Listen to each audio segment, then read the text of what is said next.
Believe it or not, this effect is actually super easy.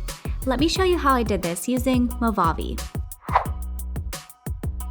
A shirt change effect is basically a match cut. And because of this, setup is very important. So let's get into the 3 things I like to keep in mind before hitting record. 1. I set my camera to manual. Also, I make sure that my shutter speed is double my frame rate so that I have a good motion blur. 2.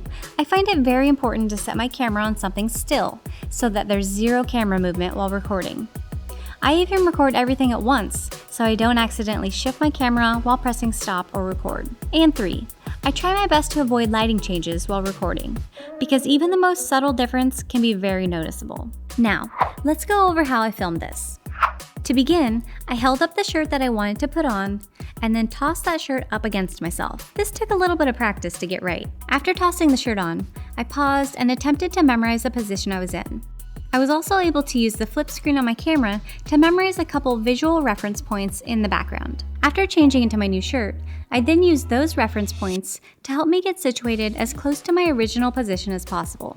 Once back in position and with the new shirt on, I tried to follow through with any motion and carry on as if the shirt just magically changed. For the second part of this effect, I wanted to magically remove my shirt, revealing a new one. So to do this, I will grab my shirt and give it a tug, pretending to pull it off. Then just like before, I'll attempt to memorize my position and movements. After changing shirts, I then lay the original shirt on top of my new shirt and situate myself as close to the original position as I possibly can. Now I will grab the original shirt and pull it away, again trying to follow through with my original tugging motion. After pulling the shirt away, I will carry on as if I just magically pulled my shirt off to reveal a new one.